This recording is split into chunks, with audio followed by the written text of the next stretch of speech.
Bueno, mi plática va a tratar un poco sobre el estudio de las propiedades. Le decimos poner este nombre, electro-ópticas y estructurales, de los materiales fototermoeléctricos que son de selenuro de indio y sulfuro de indio. Bueno, como una breve introducción de por qué nos motiva a hacer el estudio de estos materiales, bueno, no es noticia, ¿verdad? Esta es una fotografía reciente del 2017 de la Ciudad de México. Aquí podemos ver el World Trade Center, el cual pues no se logra ver muy bien, ¿verdad? La fotografía es a color, imagínense, se ve toda la capa de contaminación. Bueno, eso es en el Distrito Federal, pero en realidad en todos lados ya nos encontramos con una situación muy parecida. Esto es lo que tradicionalmente conocemos como una planta termoeléctrica, o todo el mundo asocia termoelectricidad con este tipo de plantas. En estas plantas termoeléctricas, que se las llama así, en realidad no existe en ninguna parte un proceso termoeléctrico, ¿sí? Aquí lo que hacen es quema de combustible, el cual va a producir vapor de agua, y ese vapor de agua va a ser direccionado hacia unas turbinas, las cuales van a girar y van a producir la electricidad, y ese es el proceso que ellos llaman termoelectricidad. En realidad aquí no hay ninguna parte del proceso, en ninguna parte del proceso se utiliza la termoelectricidad, pero sí es una fuente de contaminación muy enorme, ¿no? Y eso ayuda a este tipo de panorama que tenemos en la ciudad del Distrito Federal. Bueno, ahora Ciudad de México. Pero entonces, ¿qué es termoelectricidad? Esta definición viene dada en este artículo, pero bueno, es el fenómeno que envuelve la conversión directa de energía a partir de calor en electricidad o viceversa. Es conocido como efecto termoeléctrico. Entonces, realmente la termoelectricidad nos sirve para aprovechar todo lo que es el calor residual, que en muchos sistemas, pues, digámoslo, es basura, ¿sí? Cualquier máquina de combustión interna, pues todo el calor es desechado al ambiente, contamina, y realmente no lo necesita la máquina. Entonces, todo ese calor residual, la termoelectricidad lo aprovecha para convertirlo en energía eléctrica, ¿sí? Lo único que tenemos que tener es un gradiente de temperatura, o sea, un extremo caliente y un extremo frío. Eso es más que suficiente para generar electricidad. Entre mayor sea nuestro gradiente de temperatura, mayor es la capacidad de generación de electricidad. Eso es termoelectricidad. Bueno, actualmente muchos se preguntarán, ¿la termoelectricidad sí está impactando en nuestras vidas? Sí.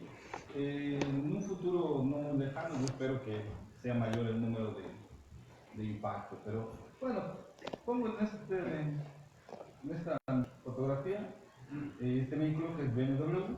BMW lo que utiliza para ser más eficientes sus vehículos, bueno, todo lo que son los gases de escape, todo ese calor que pues, el motor ya lo desecha.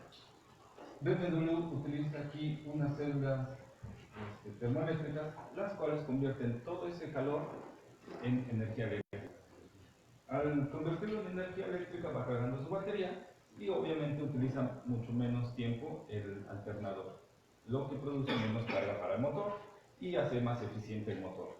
A final de cuentas, consume menos combustible el vehículo, por este simple hecho de que transforma los gases de escape en energía eléctrica.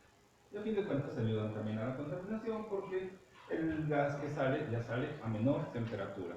Entonces no calienta y no hace tanto el efecto, o no contribuye al efecto invernadero. Bueno, ¿qué más se utiliza? Bueno, BMW no solamente lo utiliza para generar electricidad, también lo utiliza dentro de los vehículos para la calefacción de sus asientos. Los sistemas termoeléctricos tienen la bondad de que pueden trabajar en modo de generación de energía y trabajan muy bien, pero también pueden trabajar en el modo de refrigeración.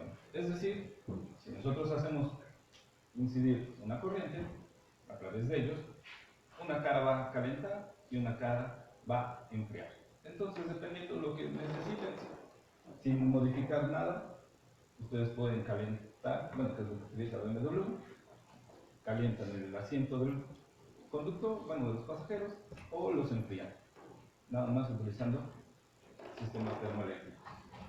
Bueno, ¿qué tamaños pueden alcanzar los sistemas termoeléctricos? Pues los sistemas termoeléctricos pueden llegar hasta estas dimensiones. Aquí vemos las yemas de los dedos que están sosteniendo esta placa. Lo único que requieren los sistemas termoeléctricos, como les decía, es un gradiente de temperatura. Mientras logremos tener ese gradiente de temperatura, vamos a poder obtener energía eléctrica. ¿Nosotros qué es lo que hemos trabajado? Bueno, los sistemas termoeléctricos realmente no son tan eficientes, ¿sí? Si hablamos de su eficiencia, un buen sistema termoeléctrico ronda el 5%, lo cual es muy bajo. Y los materiales termoeléctricos en bulto es muy difícil que los podamos modificar. Más adelante les voy a explicar el porqué. Pero cuando nosotros llegamos a escalas nanométricas, la materia se comporta de otra manera, ¿sí? Empiezan a aparecer fenómenos que a nivel macro no se comprenden. Y bueno, eso nos ayuda a mejorar las propiedades intrínsecas de los materiales, es decir, los hacemos más eficientes, claro, modificando todo el material a escalas nanométricas. Y entonces, bueno, esto es lo que nosotros hacemos, modificar los materiales a nivel nanométrico. Bueno, ¿qué efectos están presentes en la termoelectricidad? Estos efectos se han estudiado desde 1800, que fue el primer efecto, el que estudió eso fue Seebeck, y en honor a él se quedó como coeficiente de Seebeck, el cual nos dice que el coeficiente de Seebeck es igual a la diferencia de voltaje dividido entre la diferencia de temperatura. Es decir, tenemos un gradiente de temperatura, tenemos una diferencia de potencial. Sí. Ese es el coeficiente de Seebeck. ¿Qué otro efecto está presente siempre en los termoeléctricos? Bueno, también encontramos el coeficiente Peltier, el cual nos dice que el coeficiente Peltier es igual a Q, que es la medida de calor, y es la corriente producida por electrones o por huecos, ¿sí? Siempre es una corriente eléctrica. Entonces, el coeficiente Peltier lo único que nos dice es, circula una corriente, ¿qué tanto calor genera? Pero hay otro tercer efecto. Aparentemente estos dos efectos están separados. Mientras el coeficiente Seebeck nos dice cuál es la capacidad de generación de electricidad, el coeficiente Peltier nos dice cuál es la capacidad calorífica de los termoeléctricos. Pero hay un tercer efecto y se conoce como coeficiente de Thomson. Este relaciona ambos efectos, ¿sí? Porque están presentes todo el tiempo y están trabajando al mismo tiempo. Entonces, ¿qué dice aquí? Es la razón de calor por volumen. Esto es igual al coeficiente de Thomson por la corriente por el gradiente de temperatura por volumen. Y es Thomson realmente el que correlaciona los dos efectos, tanto el efecto Seebeck como el efecto Thomson. Y indudablemente todo el tiempo están al mismo tiempo trabajando y no podemos olvidar uno ni hacer solo referencia a un efecto que creamos. Siempre van a estar presentes. Bueno, los semiconductores realmente han sido estudiados desde principios de 1900, ¿no? Y actualmente se utilizan mucho como sensores. Ese es un sensor de temperatura, esa es su mayor virtud, pero son sistemas termoeléctricos, pero mecánicos, ¿sí? Y ahí vemos los termopares, el tipo K, el tipo J, etc. Pero no son tan eficientes para generar electricidad. Esto es hasta la década de los 60 que se conoce o se hace un estudio y se ve que los semiconductores también presentan, no todos, algunos semiconductores presentan este fenómeno, lo que es el efecto termoeléctrico. Y entonces empieza un boom en las investigaciones porque los semiconductores son más eficientes que los metales, ¿sí? Debido a que tenemos un elemento N y un elemento tipo G. Entonces, eso hace más eficiente la generación de electricidad. Por un lado se generan electrones, por el otro lado se generan huecos. Y a fin de cuentas tenemos una doble generación, ¿sí? Tenemos generación de cargas negativas y generación de cargas positivas. Bueno, ok, como les decía, podemos trabajar los dos modos, el modo de generación de electricidad o el modo de enfriamiento. Entonces normalmente se conoce el modo de generación de electricidad como T. Y lo único que se necesita es una fuente de calor que esté en un lado del termoelemento y un sumidero de calor, o sea, una parte fría, para mantener el gradiente de temperatura. Eso es suficiente para generar una corriente o un voltaje entre las dos terminales, ¿sí? Y el módulo Peltier, bueno, conectamos una batería, hacemos fluir una corriente eléctrica. Al fluir, los portadores circulan de un lado hacia el otro, calentando una cara y obviamente enfriando la otra cara. Bueno, esos son los semiconductores. Esto sería solamente un termoelemento. Si nosotros hacemos la unión de varios termoelementos, entonces podríamos hacer, bueno, lo podríamos escalar en nuestro sistema, ¿sí? ¿Cómo tendría que ser eso? Bueno, es muy sencillo. Térmicamente tienen que estar en paralelo, ¿sí? Para conservar un lado caliente, un lado frío.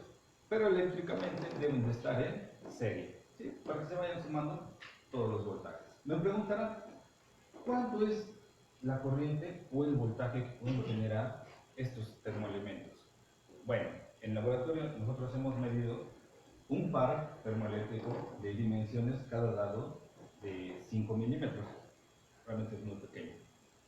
Y nos ha dado corrientes superiores a 1 ampere. Solamente dos pares de 5 milímetros. Es demasiada corriente, que es muy difícil obtenerlo en un sistema fotovoltaico. Pero no todo es bueno, ¿verdad? Ahí es la parte mala.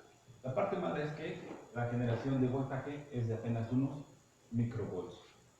Pero por eso nosotros podemos colocar varios termoelementos en serie y entonces vamos sumando voltajes hasta que lleguemos a tener el orden de milivolts o de volts, ¿sí? Pero lo importante aquí es la corriente que genera un solo termoelemento, lo cual es elevadísimo. En comparación con un panel fotovoltaico, el panel fotovoltaico genera milivolts, pero corrientes de hasta microamperes, ¿no? Es una con otra. Bueno, estos son los sistemas termoeléctricos. ¿Cómo medimos la eficiencia de los sistemas termoeléctricos? Normalmente la eficiencia de un sistema termoeléctrico se mide con lo que es la figura de mérito. La figura de mérito puede ser adimensional, como en este caso, lo cual se representa como Z, ¿sí? Entonces, entre más alta sea nuestra Z, es más eficiente nuestro termoeléctrico. Pero para ser eficiente, o para incrementar esta Z, ¿qué es lo que necesitamos? Bueno, S, en este caso, es el coeficiente de Seebeck. Necesitamos un alto coeficiente de Seebeck, ¿sí? ¿Qué más necesitamos? Tenemos aquí Rho, que es la conductividad eléctrica. Entonces también necesitamos una alta conductividad eléctrica. Entre nosotros subamos el coeficiente de Seebeck o la conductividad eléctrica, o ambos, nosotros vamos a incrementar la eficiencia de nuestro termoeléctrico. Pero se encuentra dividido por la conductividad térmica. Entonces, ¿qué tenemos que hacer? Disminuir esa conductividad térmica, ¿sí? Entre más pequeña sea nuestra conductividad térmica, obviamente va a incrementar nuestra Z o nuestra figura de mérito. Pero no es tan sencillo. ¿Por qué? Por ejemplo, nosotros podemos incrementar la conductividad eléctrica aumentando el número de impurezas, ¿sí? En el semiconductor. Sí, incrementamos demasiado la conductividad eléctrica. Pero los tres parámetros están relacionados entre sí. Es decir, nosotros incrementamos las impurezas, incrementamos la conductividad eléctrica, pero afectamos al coeficiente de Seebeck. ¿De qué manera? Lo disminuimos. Y disminuye drásticamente. Al incrementar las impurezas, ya sean electrones o huecos, también incrementamos la conductividad térmica. Y entonces, pues, modificar un parámetro nos implica que va a mejorar la figura de mérito. ¿Por qué? Porque se descomponen los demás parámetros y a fin de cuentas siempre se conserva el reposo, ¿sí? La estabilidad, y entonces es muy difícil modificarlo. Entonces me preguntan, ¿qué podemos hacer? Bueno, nosotros encontramos esta hipótesis que al final de lo que fue mi doctorado, comprobamos que realmente sí es cierto. La conductividad térmica la podemos descomponer en dos factores. ¿Cuál? Conductividad térmica producida por fonones de la red y la conductividad térmica producida por el transporte de electrones, o lo que sería la conductividad térmica por el flujo de portadores, ¿no? Cualquiera de estas dos que modifiquemos, podríamos nosotros mejorar, o mejor dicho, empobrecer nuestra conductividad térmica. Entonces, ¿qué es lo más fácil que podríamos hacer? Imagínense, siempre les hago a mis alumnos este tipo de comparaciones. Imagínense en el metro, todo lleno, y de repente se frena el metro, el de hasta el fondo empuja, el que sigue y todos van empujándose, ¿no? Pero si el metro fuera vacío, o sea, que el del fondo se mueva y se vaya, pues no tiene a nadie a quien empujar. Y entonces el efecto no se distribuye, ¿no? Digamos que si nosotros rompemos la simetría de los cristales, de modo que no ocurra esas vibraciones y se vayan perdiendo las vibraciones fonómicas, bueno, con eso ya no tendríamos la misma conductividad térmica, sino sería más pobre, ¿no? Entonces, de alguna manera estamos empeorando la conductividad térmica. Y eso, a fin de cuentas, nos mejoraría nuestra figura de mérito, ¿sí? ¿Cómo lo haríamos? Bueno, cuando nosotros hacemos el material en polvo y lo llevamos a escalas nanométricas, realmente estamos rompiendo esa simetría de los cristales, ¿sí? Y lo comprobamos en el trabajo del doctorado que sí, sí efectivamente empeora la conductividad térmica. Pero también tenemos otro detalle a favor. Como tenemos nanopartículas, se presentan fenómenos de transporte que, bueno, muchos todavía no se comprenden, y entonces también incrementamos la conductividad eléctrica. Nosotros buscábamos solamente mejorar, o mejor dicho, empeorar la conductividad térmica, y resulta que de rebote también mejoramos la conductividad eléctrica. Entonces, dos parámetros modificamos con la presencia de nanopartículas. Ahora, muy bien.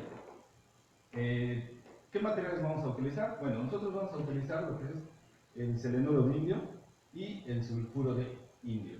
¿Por qué estos materiales? Bueno, estos materiales se conocen como calcogenuros. Pertenecen a los grupos 3,6 y pues recientemente se ha demostrado que son muy buenos materiales termoeléctricos. En la década de los 80, 70, estos materiales fueron utilizados como materiales fotoconductivos. De hecho, todavía se siguen utilizando en cuestiones de serografía y cosas de ese tipo, ¿sí? Porque son muy buenos. Pero, bueno, en esa época se empezaron a utilizar como celdas fotovoltaicas de capa delgada, pero realmente era muy pobre su eficiencia. Entonces, por eso fueron abandonados estos materiales. Pero cuando se descubrieron que eran buenos termoeléctricos, entonces otra vez van a ser objeto de estudio, y ahorita es nuestro objeto de estudio estos materiales, por eso, porque son termoeléctricos. Y bueno, ¿cómo vamos a hacer, o cómo es que hacíamos nosotros nuestra metodología para obtener los polvos nanométricos? Nosotros utilizamos la técnica de aleación mecánica, lo cual son balas de, en nuestro caso fueron acero inoxidable, tenemos nuestros polvos elementales, y todo esto se da en presencia de argón, ¿sí? Un gas inerte. ¿Para qué? Para que no se oxide y no reaccione los polvos, que son altamente oxidantes. Pero bueno, tenemos esto. Lo primero que ocurre es una deformación elástica, después vino una deformación plástica para pasar a deformaciones por corte, ¿sí? En cada impacto que se dan bala con bala y queda el polvo en medio. También puede ocurrir bala con pared del vial. Pero bueno, hasta que llega a la fractura, amortización y se dan las reacciones químicas donde se forma el compuesto, ¿sí? Hasta este momento nadie había obtenido estos compuestos por esta técnica, lo cual fue un gran logro porque nosotros lo pudimos hacer por esta técnica y nadie nos ha reportado hasta este momento. Entonces, les va un poco de comercial para todos muchachos que están en su formación. Yo realmente no tenía un molino, entonces lo que hice fue diseñar un molino. ¿Cómo? Con la ayuda de unos amigos, claro. Yo solo no podría. Y entonces diseñamos nuestro molino. Claro, nuestro molino era muy pequeño y tenía poca energía, o consideramos que tenía poca energía. En realidad, cuando lo terminamos, nos dimos cuenta que sí tenía bastante energía. Entonces nosotros también hicimos nuestro vaso, y nuestro vaso lo hicimos con características únicas, que no son comerciales. Tiene forma cónica, ¿para qué? Para mejorar tanto los impactos de bala con pared, como el correcto movimiento de los polvos si fueran revolviéndose, que no se quedaran estáticos, que se perdieran reacciones por eso. Entonces nosotros hicimos este diseño. Claro, todo fue con recursos propios, entonces tardamos mucho en hacerlo. Claro, ahorita llega el dinero de la beca, invertimos un poco, llega otro. Nada más para decirles la diferencia. Un doctor en el Silvestar movió su molino y en la mudanza, perdieron la tapa de su vaso. La cotizó a la empresa que les vende el molino y nada más la tapa cuesta 40,000 pesos. Entonces él me decía, lo que has hecho, te has liberado de estas grandes empresas. Imagínate, solamente la tapa, una tapa, 40,000 pesos. Seguramente tu molino costó menos, ¿no? Pues salí ganando. Bueno, también hice una cámara de guantes. Claro, las cámaras de guantes están muy caras, ¿no? Entonces, ahí artesanalmente hicimos nuestra cámara de guantes. ¿Para qué? Para extraer todo el oxígeno y sustituir el ambiente con argón. Argón de ultra alta pureza, para garantizar nuestros resultados. Bueno, una vez que logramos hacer el sellado de nuestra cámara, intercambiar nuestra atmósfera, lo que hicimos fue utilizar polvos elementales. Los vaciábamos en nuestro vial y lo llevábamos a la molina. Funcionó, resultó muy bien. Para el selenuro de indio, bastaba solamente con ponerlo en el molino y obteníamos la reacción. Claro, nos llevábamos 30 horas, pero en 30 horas ya teníamos nuestra reacción. Cosa contraria con el sulfuro de indio. Realmente nos costó mucho trabajo encontrarlo. A veces cuando nosotros hacemos investigación, nuestro objetivo es digamos, nosotros nos fijamos en un objetivo, pero en el camino vamos encontrando muchas cosas. Esto fue lo que nos sucedió. Esto ocurre dentro de la cámara de guantes. La atmósfera es argón, es una atmósfera inerte. Hacemos una premolienda debido a que se nos acabó el indio, teníamos que pulverizarlo. Pero encontramos esto. No pierdan la atención. Nos damos cuenta que estamos moliendo. Claro, yo lo estoy haciendo ya un poquito más fuerte, porque la primera vez que lo obtuve, me dio un susto que quería salir corriendo, ¿verdad? Imagínense esa reacción. No tenía por qué ocurrir, dado que no hay oxígeno. Entonces encontramos algo raro, ¿no? Entonces, no se desesperen, muchachos, si a ustedes les pasa, que no encuentran cómo obtener su material, seguramente van a encontrar otras cosas que a lo mejor son mejores. Bueno, entonces, rápido fuimos a rayos X y empezamos a revisar nuestros patrones de difracción. Resulta que solamente teníamos la reacción de nuestros polvos elementales, no había oxígeno, no había ningún otro elemento. Tanto para lo que fue el selenuro de indio, lo llevamos a EDS. En EDS descubrimos, corroboramos, mejor dicho, que solamente se encontraban presentes nuestros elementos, en este caso es el del selenio y el del indio, y nuestros picos confirmaban que solamente esos elementos eran los que teníamos, no había oxígeno. Comparamos nuestras relaciones de peso. Por ejemplo, en EDS nosotros teníamos para el selenio de 49,72 y rayos X nos decía que debía de ser de 50,78. Realmente es muy cercano el valor. En el indio, rayos X nos dice que es de 49,22 y nosotros por EDS medíamos que era de 50,28. Realmente están muy cercanos los valores, tanto de rayos X como de EDS. Entonces, nosotros con eso comprobamos que efectivamente solamente teníamos nuestro compuesto y todo era porque usábamos nuestros polvos elementales y no había ningún otro elemento que se mezclara. Con C, microscopio C, empezamos a ver la morfología de los polvos, realmente se ven como aglomerados, pero dentro de las imágenes observamos algunos polvos muy pequeños, los medimos y estaban en el orden de 50 nanómetros a 100 nanómetros. Entonces eso nos llevó a que los sometiéramos nuestros polvos en TEM. Por TEM efectivamente encontramos las nanopartículas. Bueno, ahorita no las puse por cuestiones de tiempo. Lo mismo hicimos para el sulfuro de litio y encontramos que efectivamente por rayos X no aparecía ningún otro elemento. Todos nuestros picos de difracción correspondían a nuestro compuesto de sulfuro de litio. ¿Sí? Lo único que nosotros encontramos de diferente es que después de esa reacción exotérmica no controlada que teníamos, nuestro material tomaba color naranja, que es el que está reportado para el sulfuro de litio, es un color naranja. Nosotros lo sometimos a molienda porque dijimos, bueno, queremos nanopartículas, vamos a ver si efectivamente las encontramos. Y nuestra sorpresa fue que después de la molienda, el material se tornaba café. Entonces, desde ese momento ya empezábamos a sospechar que sí había nanopartículas. Y efectivamente, cuando nosotros hacemos todo nuestro análisis, bueno, primero hicimos EDS y las tablas de rayos X nos decían que el porcentaje en peso tenía que ser de 29.5 para el azufre y por EDS medíamos 26.94. Un poquito más grande la diferencia, pero bueno, todavía estaba considerable o se considera bueno. Teníamos por rayos X 70.5 y por EDS nosotros medíamos 73.05. Realmente nuestro margen es muy cercano, entonces nos daba buena pinta. Igual lo sometimos al microscopio electrónico del barrido y vimos presencia de polvos muy pequeños, lo cual pues no dudamos en meter los polvos a TEM y encontramos que efectivamente había nanopartículas. Y nosotros, todavía es un estudio que tenemos pendiente, corroborar que efectivamente el cambio de coloración se debe a la presencia de las nanopartículas. Pero bueno, ese será otro estudio que haremos. Entonces, ¿cómo conservamos ahora esas nanopartículas en escalas macro? ¿Sí?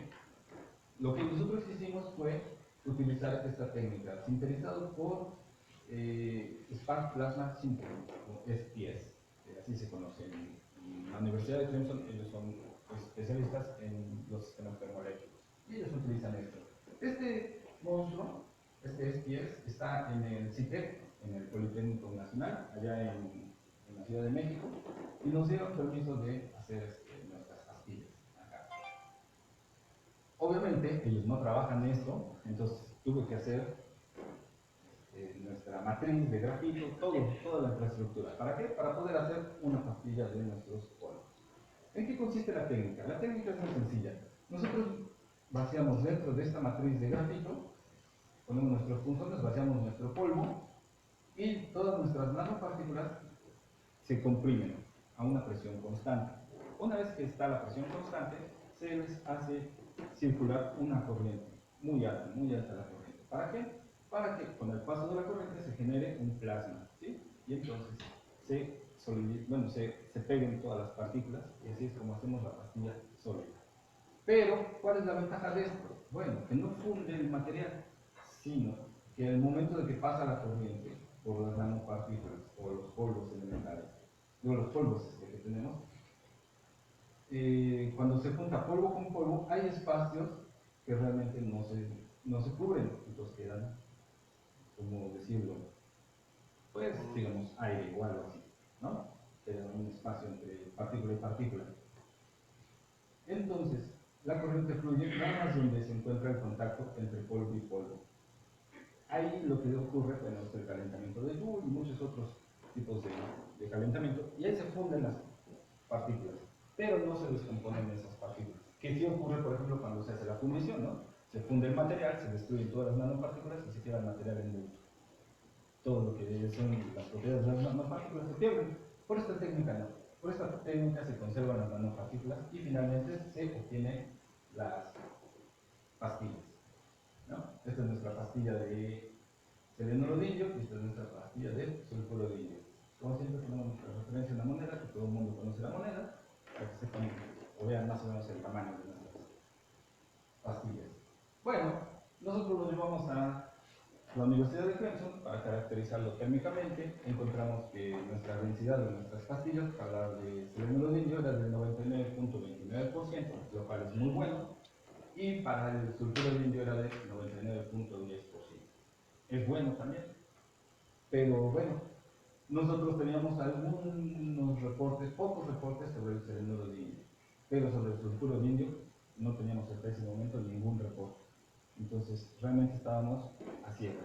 No sabemos qué presión, qué temperatura, cuánto tiempo, etc. Todo era nuevo. Entonces, cometimos algunos errores que ahora ya lo sabemos y hay que modificarlos y corregirlos.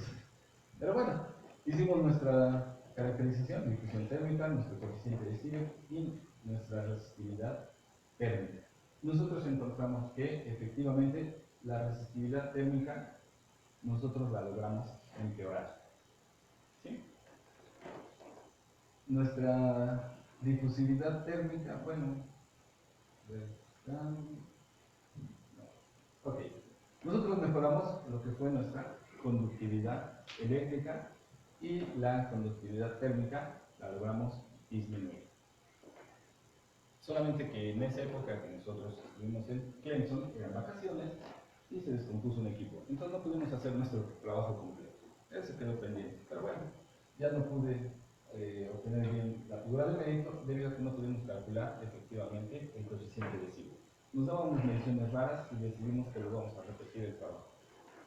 Por eso es que no pudimos concluir si efectivamente habíamos mejorado la figura de mérito.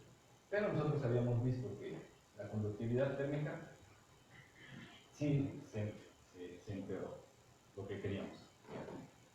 Y ganamos también en la conductividad eléctrica, ya que mejoró. También eso no lo esperábamos, pero era algo de lo que se quería. Bueno, estos materiales termoeléctricos, lo que es el selenuro de indio y el sulfuro de indio, les decía, fueron estudiados como celdas fotovoltaicas de películas delgadas en las décadas de los 70 y 80. Ok. Digamos que estos materiales presentan una muy buena respuesta en lo que es el rango del visible. ¿Por qué todo esto? Bueno, nosotros queremos hacer el estudio y ver la viabilidad de que podamos tener cogeneración de energía. Es decir, ¿recuerdan cómo se mide la figura de mérito de los materiales termoeléctricos? Bueno, tenemos el coeficiente de Stevens, el cual no podemos ya modificar. Tenemos nuestra conductividad eléctrica y nuestra conductividad térmica. Nosotros ya logramos mejorar, o mejor dicho, empeorar la conductividad térmica. Entonces, si nosotros por medio de luz logramos activar nuestros portadores, ¿sí? Y estos portadores obviamente van a mejorar o van a incrementar nuestra conductividad eléctrica, ¿sí? Nosotros no estamos agregando impurezas, ¿sí? Que al principio lo comentaba. Si nosotros agregamos impurezas, modificamos tanto el coeficiente de Stevens como nuestra conductividad. En este caso no, solamente vamos a hacer el estudio con la incidencia de fotones de luz. ¿Para qué? Para activar estos portadores, ¿sí? De alguna manera no se requiere la misma energía para romper su estado de flujo, ¿sí? Entonces, si nosotros logramos hacer eso, incrementando nuestra conductividad eléctrica y aplicamos el principio de termoelectricidad, nosotros podríamos incrementar nuestra figura de mérito. Por un lado tenemos el principio termoeléctrico y por el otro lado, por medio de fotones, nosotros incrementamos la conductividad eléctrica. Lo que tratamos de hacer es la cogeneración de energía. ¿Sí? ¿Cómo? Por medio de la termoelectricidad y por medio de los fotones. ¿De qué forma? Bueno, este sería un dibujito de gran escala, pero realmente lo que nosotros tendríamos aquí sería nuestro par termoeléctrico. Nosotros bombardeamos de fotones de luz nuestro par termoeléctrico y mantenemos nuestro lado caliente de nuestro par y el lado frío. Y entonces, teóricamente tendríamos que mejorar esa figura del medio o incrementaremos nuestra capacidad de generación de electricidad. Ese es el trabajo que vamos a realizar aquí y bueno, hasta el momento no existe nada en la literatura, lo cual es un trabajo pues, innovador, pero al mismo tiempo nos lleva al riesgo de que posiblemente no tengamos nada. Pero bueno, como les decía al principio, normalmente uno se dirige con un objetivo y en el camino se encuentran muchas cosas más interesantes de las que uno se había planteado al principio. Entonces esperemos que ese sea nuestro caso. Eso es lo que venimos a hacer aquí. Vamos a trabajar primero con un parque termoeléctrico, vamos a tratar de buscar la cogeneración de energía y después de que tengamos el parque termoeléctrico, escalarlo a una celda termoeléctrica. Una celda termoeléctrica, para que se den una idea, es de 4 centímetros por 4 centímetros. Realmente el área es muy, muy pequeña. Y los sistemas termoeléctricos los podemos utilizar las 24 horas del día. Lo único que necesitamos que es el gradiente de temperatura. Nada más. Entonces, ¿cuánto tiempo pueden vivir? No sé cuántas generaciones de ustedes, pero seguramente ellos van a seguir y van a estar sus bisnietos, tataranietos y los sistemas van a seguir trabajando. Entonces,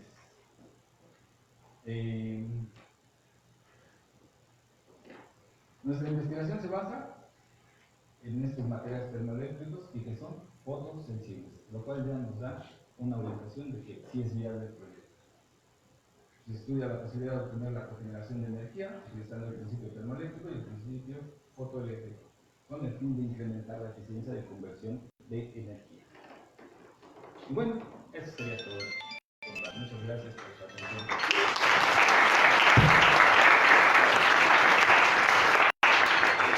Le agradecemos al doctor Osvaldo por la plática y tenemos tiempo suficiente para preguntas.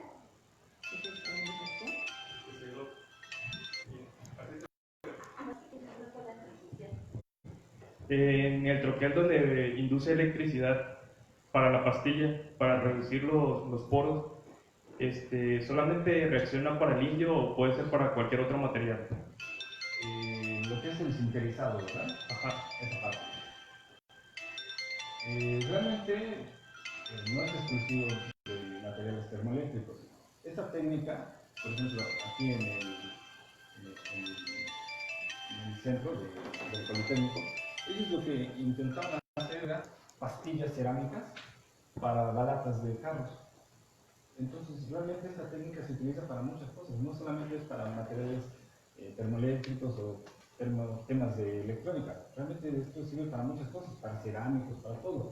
Es una técnica, pues, digamos, bondadosa porque permite aprovechar, en este caso tenemos las nanopartículas, bueno, todas las propiedades de esas nanopartículas, pero ahora a escalas macro. ¿Sí? Cuando nosotros hacemos el sinterizado, nuestros polvos, que son diminutos, ahora se convierten en una pastilla bastante grande y ya se pueden manipular de otra forma. Es decir, esto sirve para todo. Es más, el silicio, que todo el mundo lo utiliza para circuitos integrados, también presenta características termoeléctricas. Y entonces también se puede hacer por esta técnica para obtener pastillas termoeléctricas de silicio.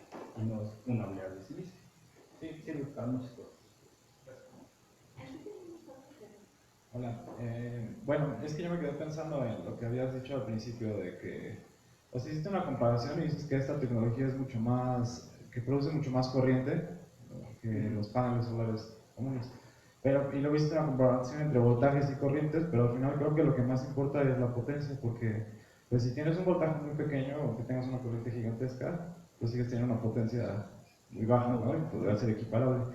Entonces, me gustaría saber cómo es que tú aseguras o que realmente, y además qué tipo de paneles solares son los que, y si esa relación tiene que ver con el área, o sea, claro, ¿qué vas a hacer? ¿Podrás hacer la comparación? Claro. Mira, les voy a decir una cosa, un dicho que yo siempre digo, desde que lo escuché me gustó mucho. Dice, no somos machos, pero somos muchos. Y entonces es algo así, ¿no? Una hormiga por sí sola no te hace nada, ¿no? Pero ya un conjunto de hormigas, ahí sí ya les tienes miedo, ¿no? Así es esto. Los pares termoeléctricos, como les decía, son de escalas de 5 milímetros, muy pequeños. Pero ese par termoeléctrico genera una corriente de 1 ampere. Es demasiado elevado. Ahora, ¿qué podemos hacer? Escalarlo. Por eso les comentaba, podemos ponerlo varios pares termoeléctricos térmicamente en paralelo, pero eléctricamente en serie. Y entonces, en un área de 4 centímetros por 4 centímetros, encontramos hasta 172 pares, lo cual sí, un par genera un voltaje muy pequeño, pero ya sumando varios pares, podríamos obtener un voltaje mayor, algo ya considerable. No olvidemos el área, siguen siendo 4 por 4 centímetros, es un área muy pequeña. Entonces, imagínense, por ejemplo, les iba a decir Altos Hornos de México, pero creo que es pura corrupción, entonces hablemos de otros hornos como ILSA, ¿no? Que dicen que los de ILSA trabajan las 24 horas y realmente las paredes están calientes. Todo ese calor se está desperdiciando y realmente está afectando a los trabajadores, porque los trabajadores, aun cuando están en áreas apartadas de los hornos, pero realmente sí tienen el efecto del horno. Ya hablamos de unas temperaturas superiores a 40 grados.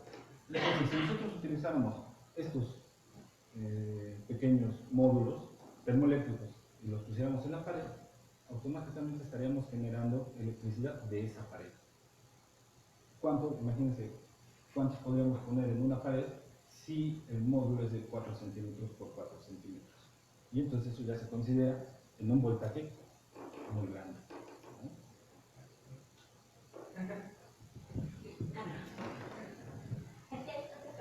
Sí. ¿Qué tal?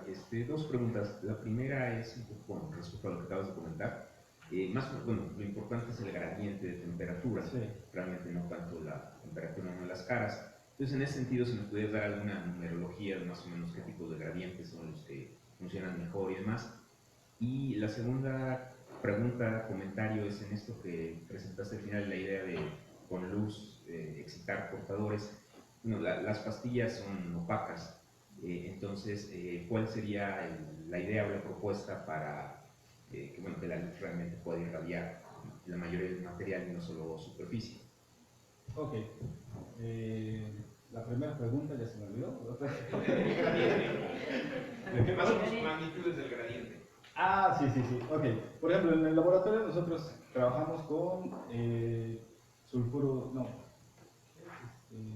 bismuto, antimonio, teluro, bismuto, antimonio. Ok, esos eran el par termoeléctrico.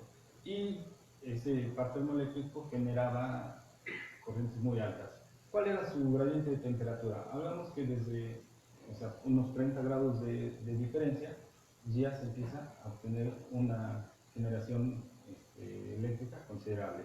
Claro, entre más grande sea el gradiente de temperatura, es mejor. Si nosotros logramos, que creo que fue el máximo de 80 grados, donde se tenían estas dimensiones, ¿no? De 1 ampere. Entonces, sí, por un lado se gasta energía para obtener la cara fría, pero bueno, por ejemplo, algo muy simple, tenemos agua y todo el mundo quiere agua para calentar, en lugar de usar el boiler, bueno, pues, calentamos ahí y tenemos agua caliente para bañarnos, ¿no? Entonces, realmente podría beneficiar muchas cosas, ¿no? No solamente sería gasto, ¿no? También puede ser aplicado para otras cosas, ¿no? Y nosotros seguimos conservando la cara fría de nuestro material y con eso conservamos nuestro gradiente de temperatura. Realmente estos materiales están pensados para temperaturas cercanas al ambiente. O sea, hablamos de 200 grados centígrados por mucho, ¿no? O hasta 300, por ejemplo, estos materiales, ¿no? Pero realmente desde una diferencia de 100 grados con respecto a la temperatura ambiente ya están generando electricidad. La segunda pregunta. Sí, ese es nuestro reto. Son opacos, pero también las dimensiones, ¿no? Son de 5 milímetros. Entonces nosotros tenemos que hacer el estudio, hacerlas más delgadas y ver cuál es el efecto que producen. Hasta qué delgado tenemos que llegar para observar nuestro efecto. O qué tan ancho puede ser y todavía sigue funcionando. Y realmente es un trabajo un poquito pesado. Hay que hacer muchas mediciones, ¿no? ¿Alguna otra pregunta? Hay tiempo suficiente por si alguien más se quiere animar. Gracias. Mi pregunta es acerca del proceso más bien quiero saber cómo se sintetizaron los materiales.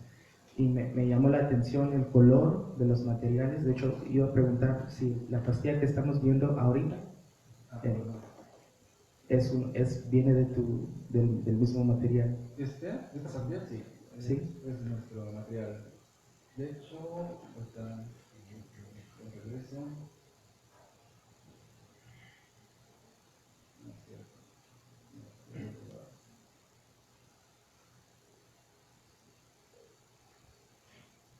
Ok, aquí estaban las pastillas. Sí, mi pregunta es cómo se sintetizaron y cómo quizás se hizo otros tratamientos, también para entender mejor el cambio en el color. Sí, mira, la síntesis realmente se hizo por molienda mecánica, ¿no? Con ayuda de nuestro molino de balas, a la hora de que están meciendo nuestro vaso y todos nuestros polvos, van impactando. Entonces ahí es donde se hace la reacción. En cada impacto se alcanzan energías muy grandes, suficiente como para hacer la reacción y crear el nuevo compuesto, a partir de los polvos elementales, claro. O sea, pusimos indio, pusimos selenio, indio, azufre, ¿no? Eso es básicamente cómo se obtiene la síntesis. Ahora, solamente en el caso del sulfuro de indio,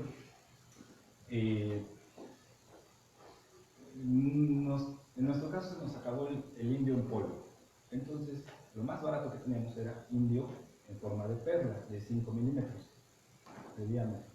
Entonces, era muy grande. Lo que hicimos fue, por medio del mortero, hacer una premolienda, ¿sí? Para reducirlo a polvo, esas gotas. Cuando estábamos haciendo la premolienda fue cuando hizo la ignición. Entonces ahí bueno, encontramos este fenómeno, algo que no está reportado, vamos a reportar seguramente, y es cuando se forma, después de la ignición es cuando se forma el material. Ahora, el material es naranja. Cuando nosotros lo metemos en molienda, cambia el tono café. Cuando nosotros hacemos el sinterizado por el S10, el polvo, por ejemplo, del selenuro de indio, se conserva tal cual, es el mismo color la pastilla. En el sulfuro de indio, cuando nosotros hacemos la presión, sí, la pastilla se torna en un tono gris, ya no es el tono café. No sabemos por qué. Nosotros asumimos que como utilizamos hojas de grafito, probablemente se había quedado pegado la hoja de grafito y por eso veíamos el tono gris. Entonces lo que teníamos que hacer era lijarlo. Pero lo lijamos y lo lijamos y lo lijamos y seguía conservando el tono gris. Entonces, sí requiere más estudios. Saber qué fue lo que pasó ahí, por qué cambian los colores, ¿no? Pero bueno, estas pastillas las obtenemos por el sintetizador, el S10, que es el Spark Plasma sintético. Y los espectros, más bien los patrones de fracción, se tomaron en cuál etapa. Nosotros hicimos todas las caracterizaciones inmediatamente, por ejemplo, en el caso del sulfuro de indio, inmediatamente después de la ignición. Los llevamos, hicimos las muestras y daban. Después de la molienda. Después de la molienda, lo que sucedió fue que nuestros picos de difracción de rayos X se hicieron más anchos, lo cual pues nos daba la respuesta de que efectivamente estábamos obteniendo nanopartículas. Y después de que obteníamos la pastilla, igual lo llevábamos y resulta que no se modificaba nada, seguía todo conservándose igual. Es más, estando en Clemson, les digo que falló el equipo y dijimos, bueno, se dañaron las pastillas, las deshicimos, las volvimos a hacer polvo, volvimos a hacer la medición en rayos X y todo, y no, las pastillas seguían igual, conservadas, todo lo mismo. Entonces nos dimos cuenta que estaba mal era el equipo. Ahora tenemos una pregunta de la Unidad de Aguascalientes y Marcos nos va a hacer el favor de transmitirla. Es que ellos están muy lejos y nunca pueden preguntar, pero ahora que es el tema de energías están súper interesados. De hecho dicen que hasta te van a escribir, que tienen muchos proyectos que les gustaría que colaboraras con ellos. Y la pregunta que me hacen es si has intentado trabajar esta tecnología con sistemas de concentración solar fotovoltaicos, porque hay calor residual y ese calor residual pues afecta a las células fotovoltaicas de concentración, y entonces ellos creen, lo que me están diciendo aquí, es que con tu tecnología tú podrías ayudar a que ese calor residual se aprovechara y se generara más energía y el sistema se volviera más eficiente. Entonces, si has pensado en ello en algún momento, me preguntan. Claro, antes que nada, muchas gracias. Qué bueno que están interesados más personas, ¿no?, en estos temas. Hacia allá va la investigación, hacia la concentración solar. ¿Por qué? Porque nosotros utilizamos concentración solar allá en Puebla, en lo que es en el CITS, dentro de, bueno, en la web, para rápido. Y, por ejemplo, con el concentrador solar se le han aplicado muchas cosas. De hecho, un doctor que es químico hacía sus reacciones, llevaban en su laboratorio horas. Y por no dejarlo, lo puso en concentración solar y resulta que en minutos obtenía su reacción. Claro, ha funcionado muy bien todo eso. Y nuestra área es la generación de energía. Entonces, nosotros, al momento de hacer la concentración solar, y con este estudio queremos ver si con la concentración solar no solamente calentamos, sino concentramos los fotones en nuestros materiales y ver que se incremente la generación, ¿no? Hacia allá va la investigación, pero claro, paso a paso, vamos. Ahorita es una primera etapa y si resulta, bueno, vamos a dar el siguiente paso. Saludos de otro lobo, 100% guapo. Cuando cierras la presentación, haces un comentario que a mí me llamó la atención, que dices que no hay nada reportado acerca de lo que tú vienes trabajando. ¿Qué sería eso que no está reportado? El primer material, llamémosle fototermoeléctrico, o el que tú hayas encontrado que estos materiales tienen esa propiedad. ¿Qué es lo novedoso? ¿El fenómeno fototermoeléctrico, por así decirlo, o que el material presente ese fenómeno? Bueno, realmente todo, porque por ejemplo, esta emisión exotérmica no controlada no está reportada. Ahora, sucede en ambientes de argón. Hace falta repetirlo en alto vacío para ver si esto ocurre igual, ¿no?, de igual manera. Entonces, el proceso, por así denominarlo, el híbrido de la fotoelectricidad y la termoelectricidad, sería lo que no está reportado. Estarías abriendo un nuevo paradigma, por así decirlo, en la generación de energía eléctrica al aplicar procesos fotoeléctricos y termoeléctricos. No hay nada reportado entonces. Así es, nada reportado. O sea, realmente toda la investigación ¿Está sesgada a la foto o a la a la termo? Cada parte aporta. ¿Por qué? Porque casi no hay nada investigado, ¿no? Como les digo, el sulfuro de indio, por esta técnica, ni siquiera está reportado. Desde mi punto de vista, entonces, así como lo estás presentando, sería algo revolucionario en este campo de la generación de energía. Ahora, desde mi punto de vista, Claro. ¿cómo tú le venderías a una empresa, al capital, tu tecnología? Porque al final de cuentas, lo interesante es dar ese salto a la aplicación. ¿Cómo competirías tú con lo que ya está establecido? ¿Qué, en el aspecto económico, en el aspecto de eficiencia, en el aspecto X? O sea, ¿cómo se la venderías a un magnate ahí que te va a financiar y te va a poner la empresa? Y eso es todo. Muchas gracias. Claro. Sí, bueno, yo también soy de esa idea que hay que tratar de ser empresarios, ¿no? Pero bueno, también hay que pisar firme, ¿no? Tampoco quiero pensar que soy revolucionario de esto, ¿no? O sea, simplemente es una investigación y paso a paso. Vamos a dar el primer paso y no hay que emocionarnos porque podemos caer más feo, ¿no? Entonces, poco a poco, paso a paso. Ahora, efectivamente, esta investigación es nueva. No hay en el mundo como tal esta orientación o este camino no se ha tomado, ¿no? Llamémoslo de esa manera.